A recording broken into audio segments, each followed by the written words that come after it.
finally, we are finally here to talk about the 2023 Royal Rumble.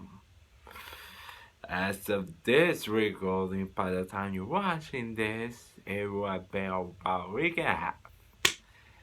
I wanted to hold on this for a while as much as I can to really gather my thoughts on this show that happened this past that happened last not this past Saturday, but the other past Saturday, January 28th, which was the Royal Rumble air.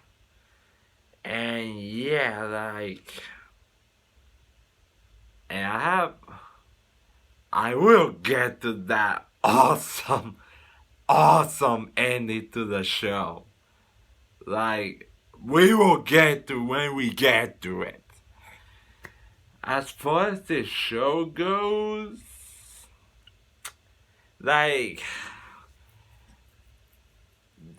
was a very story-driven show. The in-ring stuff was nothing really right home about, really, in many ways. But setting up things for WrestleMania, they did a pretty good job in building tours. And I will say, while the Rumble matches weren't really all-timers or even great, they were decent to good, both Rumbles. I slightly kinda enjoy the men's Rumble match that started off this show. I kinda slightly enjoy it.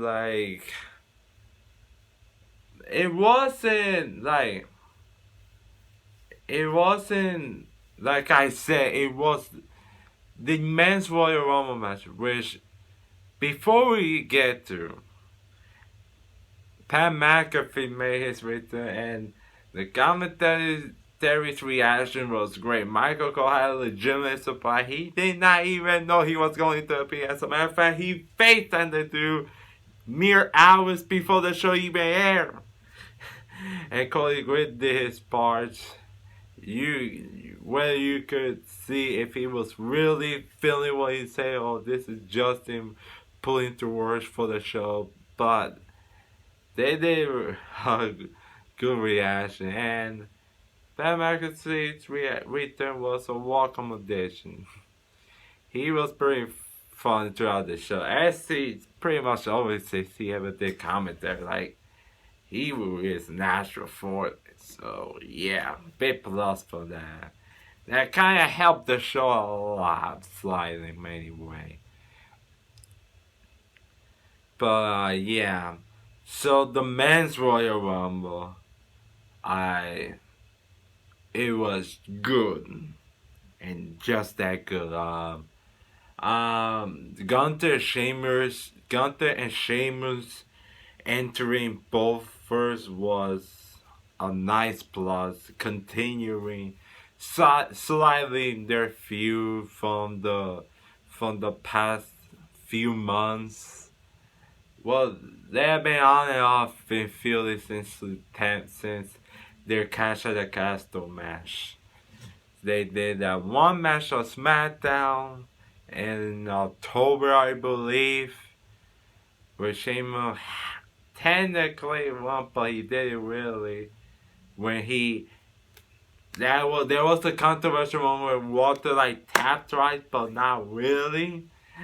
That was a clever spot actually during that match. But yeah, and here we have Sheamus and Gunther entering, which was pretty neat. I must say, part problem with this one was that it was slightly rushed in many ways. like you could tell they were kind of rushing through the entrance during most of the 90-second intervals in this match. Like you could tell they were kind of rushing through most of those entrances. Like you had I like Brock like Brock Lesnar. Like Brock Lesnar came in later on. He was suplex everybody, F5ing, eliminate people. Then out comes Bobby Lashley, and there go down, and boom, what you know, Brock Lesnar's already gone. Like Booker T, he did his things, he did his moves, and got right the fuck out of there.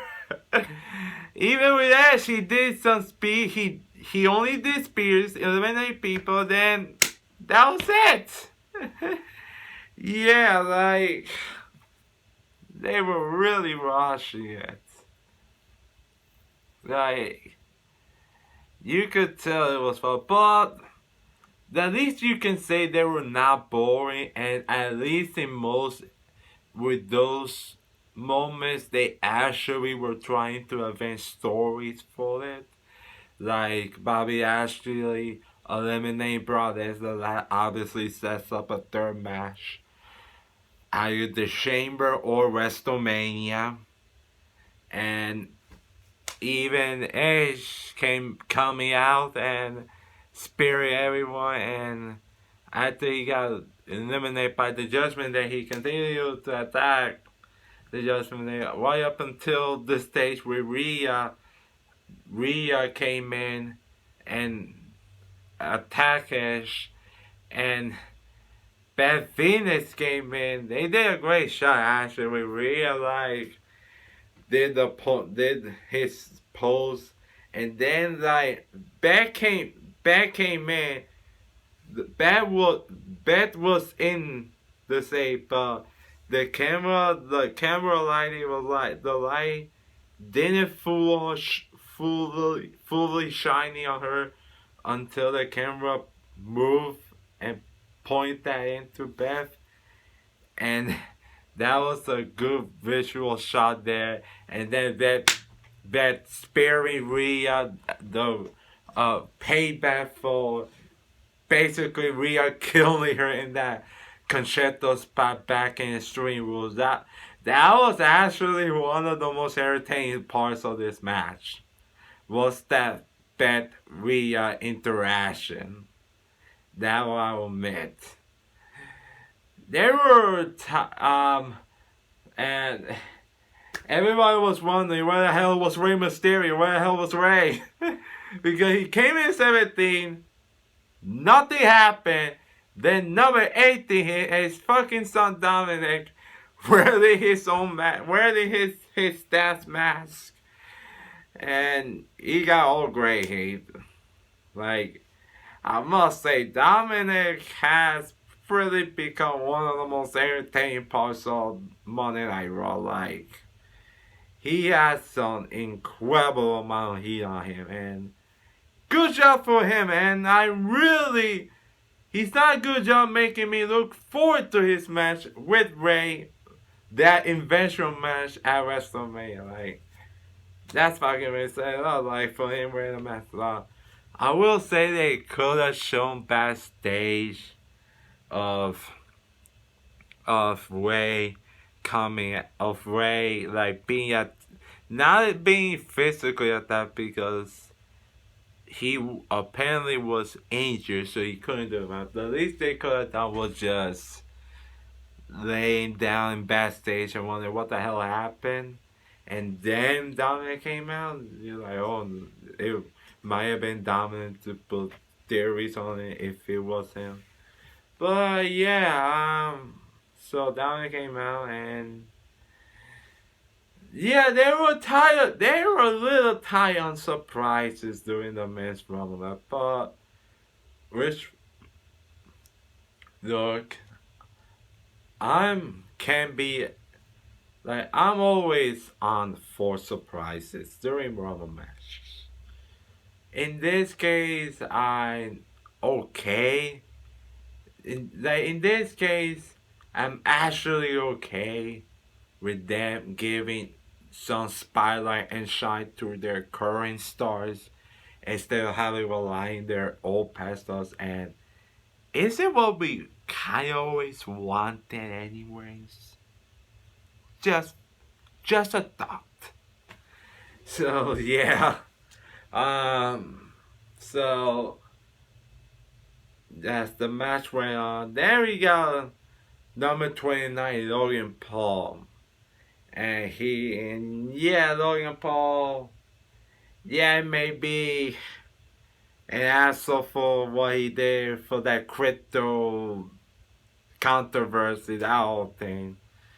That was so fucking stupid. But in the ring, like, he can go with probably pretty much any most of the guys in that company. Like, him and fucking Ricochet had the highlight of that night, highlight of that match, with them sprinting towards each other and launching both of their bumpy heads in the springboard spot, the double springboard spot. That was the fucking coolest moments one of the coolest moments you will ever see in that Rumble match. Like, that was fucking cool. I kind of feel bad for Kofi. I will admit, like, he he tried to. I think what was meant to happen was when Gunther eliminated him, when he was supposed to put him, and Kofi was supposed to land on that chair, but because the chair collapsed, Kofi just sprang around and both of his legs touched the mount floor. So yeah, I think they got kind of have to stop with Kofi's hanging on during the Rumble spot. Like, yeah, they kind of had to cool it. They have to back off of this now. So yeah. And then number 30 hit, and it's Cody Rhodes, the American Nightmare, or the American Roller Coaster, as MJ would like to say. He said that once ever. But yeah, he's back at number 30, which that's an incredibly awkward on decision to have him being at number 30. And it kind of tells you when he said, like, he wasn't even clear until the day before this. They had, like, I don't know. Maybe you could have put him, like, number 26 or 27. They had Logan Paul be number 30. Just a thought, but they kind of made it work somehow with Cody being number 30. And him be there, like, the crowd reacted nice to him. And I got to say, like, the MVP of that match pretty much is Gunther. The Intercontinental Champion was number 1 and pretty much went the distance throughout that entire Rumble match. He was in the final 2 with Cody Rhodes, which that was they pretty much had a mini match for 18 minutes at best. They were bumping each other. Gunther was hitting Cody hard on that pectoral muscle, really targeting that thing. And Cody was fighting back. And yeah, like, this was like kind of Triple H editing to people and saying, this is the guy pretty much in the future soon. Like, he went the distance. He had that stare down with Brock Lesnar, which that should be a match sooner than later. So he had that stare down, went the distance, and almost winning the whole thing before Cody Rhodes dubbed him out. But yeah, I'm so happy. Like, and I Gunther, to me, like, he's been the champion. He's pretty much been kind of the best bull champion that this company has seen in years. Like, he's pretty much the best IC champ in 5, 10 years at best. So, and him, like, he's really made that title mean something. And to see him last during that entire Rumble match, like, I can't say enough positive things about Gunther. Like, yeah, that was incredible. Nothing, nothing else to say. It was fucking incredible, that performance for him. But yeah, Cody Rhodes won the whole thing. You kind of figure he won, since basically the video packages throughout that whole build through the Rumble, they pretty much had to kind of had to put him over in a way like this. And out of all the remaining matches, like, Roman Reigns versus Cody Rhodes seems like one of the biggest matches that they can do for this year's Mania. And it seems like with The Rock being out of this whole thing, like, at this point, I'm kind of over The Rock Roman rumors. Like, this year seemed to be the time to do it. And with all the heavy rumors of potentially him being the Rumble, you kind of thought he would be at the show, but the fact that he didn't pretty much kind of tells me that the match probably ain't gonna happen. Like I said, if it was going to happen, it would have to happen this year. But they didn't, and they decided to went to Cody, which pretty much he's pretty much one of the best choices to win the whole thing. Or even Sami Zayn, as I talked about when talking about the whole him Bloodline angle. I wish I would talk about more later, but I even said, like, in my Raw 30th anniversary video, I said you will have no complaints from me about Sami winning. But here, I will have no complaints about Cody winning the Rumble, because he was one of the best choices to win, and I'm glad to see that he won, to kind of further the story of him winning the title for his stats, since that's been his whole story arc since returning to the company at WrestleMania last year. So yeah. So overall, it was a pretty good Rumble match. Way better than last year's, which kind of isn't saying much because that Rumble sucked major balls. But yeah. So yeah, Cody wins the Rumble. Next is oh god, LA Knight versus Bray Wyatt in a Mountain Dew Pitch Black match. When you hear the name Mountain Dew Pitch Black match as a stipulation, you kinda have to know some sneaky shit was gonna happen. Like, oh man.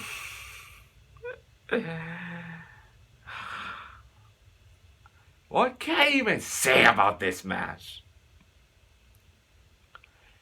I will give them plus for trying to do something different, for trying to do something different.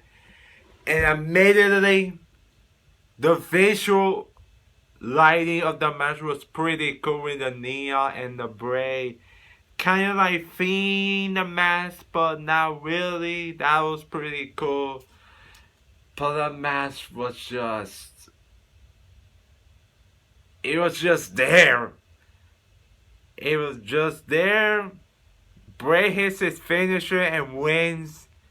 And then you get a long ass post match, which ended with Ellen.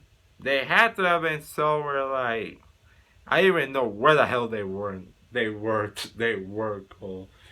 Like, they went to a pattern. Like, they went there. Bray Wyatt was just continue hitting him with the mandible claw. Then Uncle Howdy up underneath Bray Wyatt. He comes out and then does like a, you know what Darby Allin does with a coffin thought it was there, and then the pirates it, but you could tell he kinda missed Ellen Knight by pretty much quite while. Like, even the Ripley fucking even showed they kinda miss LA Knight. And the whole Fight Fun characters re-emerge in person. This was just, that was just a complete waste of time. This whole thing. And I don't know. This Bray Wyatt comeback, I really enjoyed at first when it started, but now it's like, let's kind of get to the point already. Like, what's this whole Bray Uncle Howdy story supposed to lead? Like, it's been 3 months of this, and almost 3-4 months of this, and it's like, this whole, like, oh god, this whole thing, like, they just, I don't know, like, this just wasn't good. Like, it was not. Like,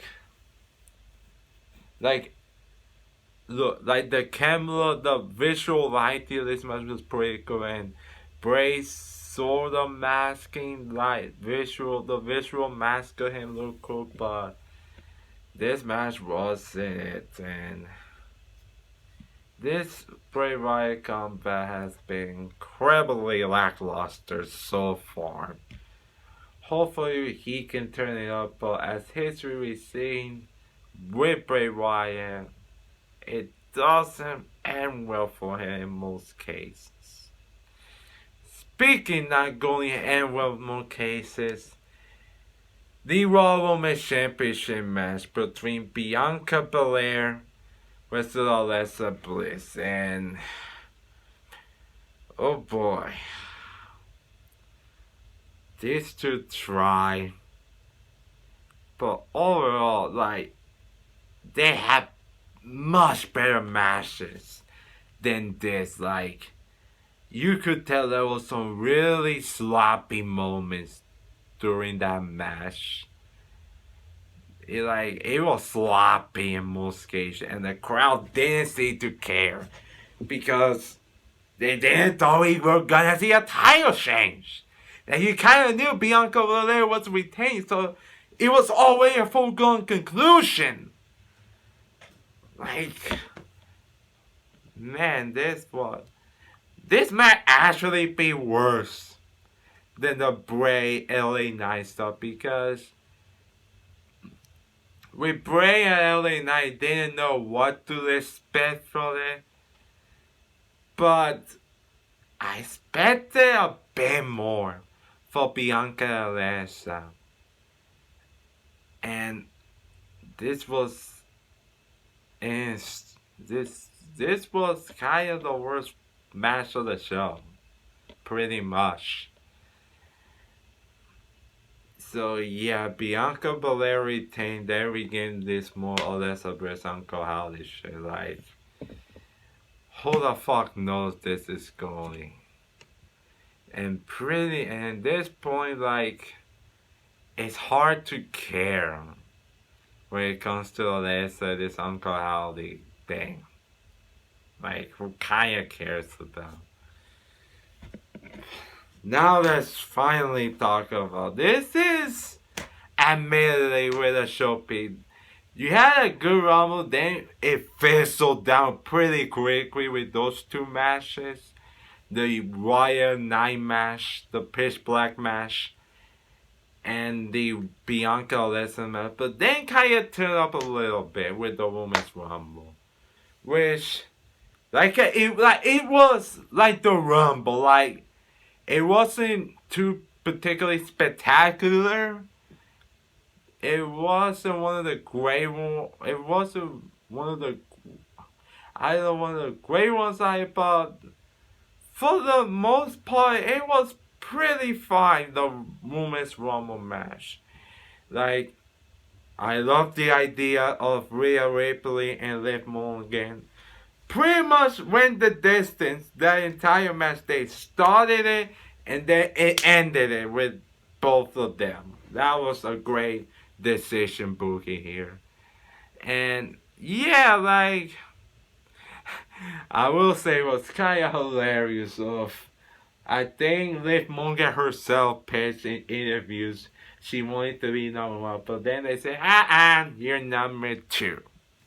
So they kind of give Liv Morgan her idea, but not really, because she went number two. But she did get some nice shiny here in this Rumble match. And I really hope, like, they can kind of push her properly, maybe back towards the title game, because she has star potential. They just need to book her right to maximize her. But yeah, this was so the Women's Rumble match. We actually had surprises, like actual more surprises than the Men's Rumble match. You had some notes where Damage Control like dominated the whole thing until Becky Lynch's music hit. I will say they were kind of dual moment where the crowd didn't seem to care that much. Then when Becky came out, they kind of woke up and they did their thing with Becky Damage Control, and then the crowd really wake up when Asuka came out and revealed her old school Kana face paint, as that was her old gimmick back in her Japan days. And yeah, Google it up, Kana. And like Cody Graves said, and Cody Graves so masterfully on that return. Like, he said she was once one of the most dangerous wrestlers to ever live in wrestling, modern wrestling. And yeah, that reaction to her face paint, that was real. That crowd really pop huge for that moment. And yeah, like, she's gotta be she has to be in one of the top women's title matches that year's Mania. Like, that crowd reaction pretty much tells you all about her. So that was a great moment, and he really got her shining in. The Social Green return was like,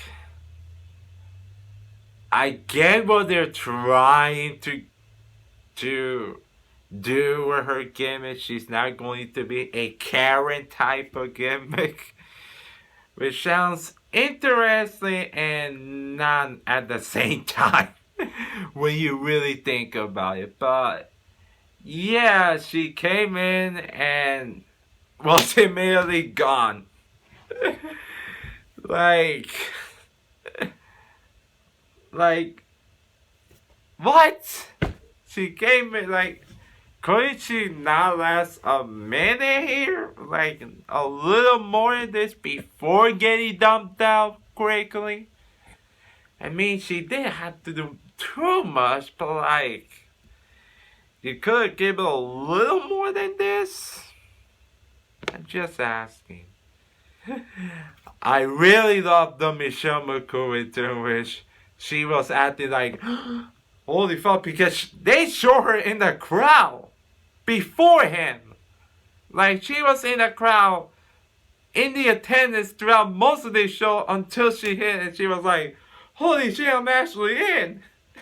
And when she did came in, she looked pretty great, and I petition right now to have her make her a comeback return.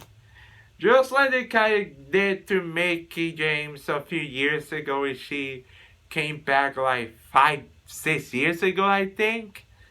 Get her that one to Michelle McCool because she showed that she pretty much can hang with the best of the women today, even today. Like she really looked awesome throughout that Rumble match. And then the most embarrassing moment came. At number 30. Also want to point out like Roxanne Perez also did pretty great here for the time she had.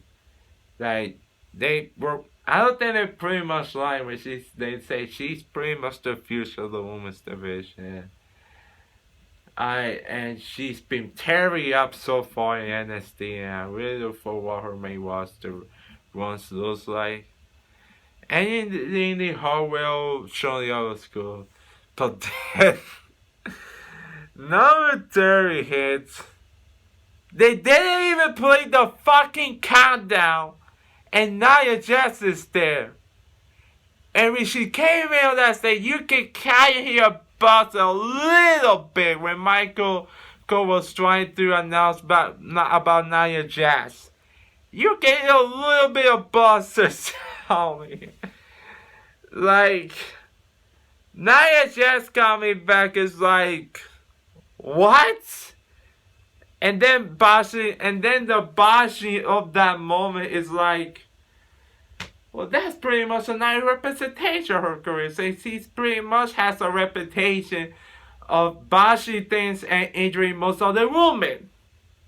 And thankfully, she didn't do much. Rhea Ripley kicked her ass, hit her with a riptide, and then took a lever woman to take her out. And thank God it's an old one-off run. A one-off appearance like it seems to be.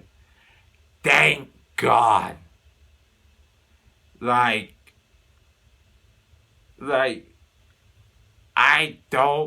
we don't care, and we have not missed Nia Jax at all. Like, nobody cares about Nia at all.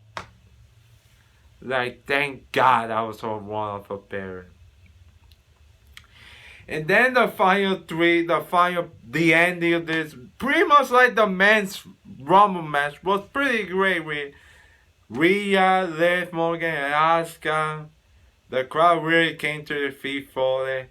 And you had a sequence where all three of them were on top of the apron, trying to hang on. Asuka spitting Liv Morgan with the green mist, and then Rhea throws Asuka out, and then Liv and then kind of made for a comedic moment with Liv trying to fight off while be blind at the same time visually, and then Rhea Ripley with a sick ass throw down with Liv from the apron and winning the whole thing, and Rhea Ripley is the winner here. So yeah, they pretty much had the right people win both the Rumble matches. How about that? You had Cody Rhodes winning the Rumble. Now you have Rhea Ripley winning. And yeah, this really could have gone to anyone other than Rhea, since she seems to be having the most comparing character of the whole women's roster as of this moment, and her facing Charlotte is like a nice touch, a nice call out to the field, and yeah, you have to love to like you have to love her scenes trying to strap a rocket. They fucking had to fucking deliver with Rhea, as Rhea should absolutely, positively, undoubtedly be Charlotte Flair at WrestleMania. You do not do Charlotte Rhea if you wanted to do Rhea and Bianca. I would have been cool with that also, but yeah, I kind of cool with Charlotte and Rhea, but like Rhea has to fucking win that match. There's no ifs, ands, or buts about it. She should absolutely win that match to really push on to the next level in the women's division. And yeah, it was a great moment seeing him lasting throughout that entire Roman match and winning it. Really good stuff. Speaking of good stuff, that leads way nicely to the main event for the Undisputed Universal Championship. You have Kevin Owens challenging against the Undisputed Universal Champion Roman Reigns with Paul Heyman and Sami Zayn in his corner. Now, the match itself, like, it was good, but it really wasn't really much to home right about much. Like you kind of knew Kevin wasn't winning this. They had so few nights where you thought he might have won, but realistically, you kind of didn't think he was gonna win this, and he did. And the finish was really great with Roman Reigns literally smashing Kevin Owens' head back through the steel steps. That was fucking brutal. Sami Zayn's facial expressions were on point, really. Like, he really, at that moment, was really fearful for his best friend. Kayfabe, right? But we're like, they're best of friends. They're tired. They are so tight each other. And you really feel for Sam. We're having to watch him taking all that punishment and still there. And then Roman hit 3 spears. He hit the 3rd one in the match for the win, everything. So the match really wasn't much right hold about, but it was good. They just had better matches. But I guess in this case, like the real main event of this show was not Roman Reigns versus Kevin Owens, but the real main event was happened after the match. So we had after the match, the Bloodline came out, the Usos, Soda Dakota, and they just beat Kevin Owens and tore him apart. With 1Ds, the Solo did his thing where he does his bad drop to Kevin Owens to the turnbuckle, with Kevin Owens' head and neck be painfully attached to the chair. Fucking injure him. And then the Uso hit 13 super kicks. And I'm not being hyperbole when I say that. 13 super kicks in a row while Kevin Owens was fucking handcuffed. And yeah, when Roman brought those handcuffs, I knew I was in on it. I knew we were good. Because, like, yeah. So Roman Reigns was about to hit Kevin with a chair. And then Sami Zayn stopped and pleaded with Roman not to hit Kevin with a chair. Like, it's enough. You already made your point. And Roman just berates this poor bastard. Like, he fucking berates him with words. Go to do the jackass as I try to tell you love and you don't do that, try to do the jackass shit.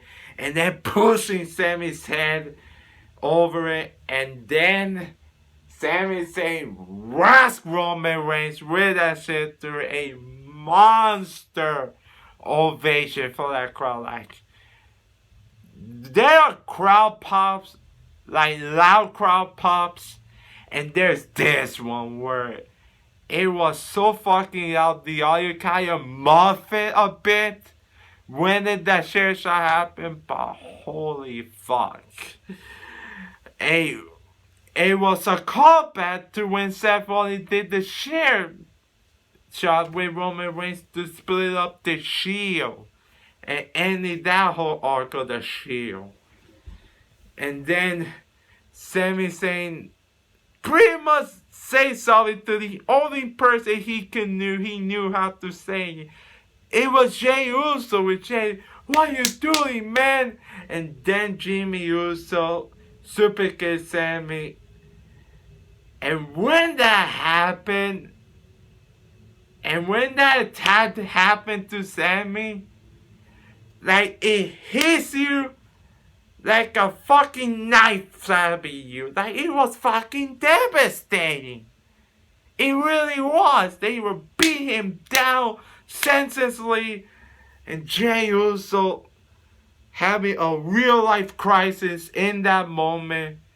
And in the end, he decided to walk out of that whole fiasco. Then Roman beats him down with a steel chair, rips off the already used shirt,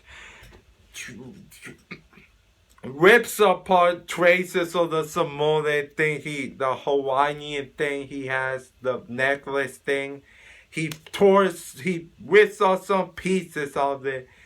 And then you had that shot of Sami Zayn pretty much dead. And Kevin Owens being half dead, being handcuffed. And Roman saying, we are at war, Solo. We take no prisoners now. And that is how we end this. Like, I don't think you can absolutely object this segment without the amazing acting between all guys. Like, even with Kevin Owens being half dead, like, that was great. Like, Trim trying so hard to stop the beat, but didn't. And Roman Reigns, like, this was kind of what Roman Reigns had been missing the past year, the past few months, if not the past year or so. Because for a long time, he was kind of being like the cool heel you want to like and cheer for. Because he's that badass of a heel that you want to cheer. But I think he's pretty much being natural, being this sadistic, aggressive, pretty much a asshole for a heel. And he fucking did an amazing job with him pushing Sami like a fiddle, and Sami having a crisis of himself also with trying to lose, like, because, like, Roman won, but he knows that what he's doing to his best friend at heart was pretty wrong. And then that share shot hit on Roman. Like I said, the crowd audio kind of muffled to this wild ass loud pop. Like, it was one of the biggest pops I ever fucking heard on any show, wrestling show. And then Jey Uso's acting was pretty subpar. Like, it pretty much reminds you of when Jey Uso got abused and being mentally being beat down by Roman Reigns early on when Roman became champ back in 2020. Like, Roman Reigns abused Jey, trying to acknowledge him, and then having to trying to make his own brother Jimmy suffer, try to make Jey acknowledge him, try to say that I quit match back in like Hell in a Cell, something like that. So yeah, I think Jey was reminded about all this while Roman was trying to hit Sami, and I think it was Jey, and I think it kind of concludes Jey kind of has some clear intentions for Sami. Like, he knows what Roman did to him in the past, and it has haunted him ever since. And he was trying, that whole bickers that he was trying to warn Sami, and he didn't, and mentally broke down him to just walking out of this whole thing. Like, holy shit. What a fucking angle. Like, this is probably the greatest ending to a Royal Rumble pay-per-view that I have ever seen. Like, this whole storyline has taken it up to a huge next level. And Roman Reigns versus Sami Zayn at Elimination Chamber in Sami Zayn's hometown, Montreal. Sign me up, baby. I'm all in for it. That should be one hell of a match. And you could try to have Sami face Roman Mania, or like try and make a triple threat with Cody Rhodes. And mainly it's like, why? You kind of by doing this, you kind of sabotaging Cody Rhodes' story, because everyone's gonna talk about Sami Zayn. So yeah, and what's that league? The Usos and KO. Gotta think about it, because yeah, like, you have, like, and like, I don't know if you in the crowd at Mania will be much receptive towards the same Roman match as they would in Montreal, because that's basically Sami Zayn's home country in Montreal. So that match is gonna have an unbelievable amount of heat. And what role will Jey Uso will play? He might get involved in this match. Potentially at the end, sides with Roman still, and that sets up the Uso versus Sami Zayn and Kevin Owens at WrestleMania. Like, and I think the thing is, and I think this is a good point to make, like, this is kind of a good dilemma to have, as they kind of have two subplot stories that they can tell with the end of the Roman's title reign. Either Sami Zayn getting his revenge, beating Roman for the title, or Cody winning, ending the longest reign and winning it for his dad like he said he would. They have a lot of good story, a lot of good option shit. And yeah, I pretty much can't wait for that whole world of WrestleMania. But yeah, this was fucking amazing angle to close out the show, to close out a pretty mostly enjoyable Rumble. The Rumble matches hold up their end. There were some it kind of was down a bit with two underwhelming matches: the pitch black Mountain Dew match, and the Alyssa Bianca match. But the Rumble matches held their end, and the main event was good, was saved, which was elevated by that amazing angle with that betrayal of the Sammy Bloodline storyline. It's pretty much the best story in this company in the last decade. Like, that, it's been some amazing shit. I cannot wait to see how it fucking goes.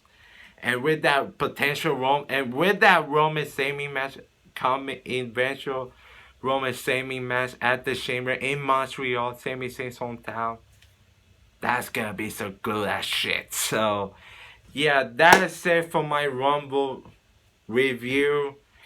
It's fucking dark out here, so yeah, I gotta wrap this up. So that is it for the Rumble. Like this video if you haven't, subscribe. Tell me what you think about this Rumble in the comment section below. And as always, I'm Jason Martinez, and I approve this message.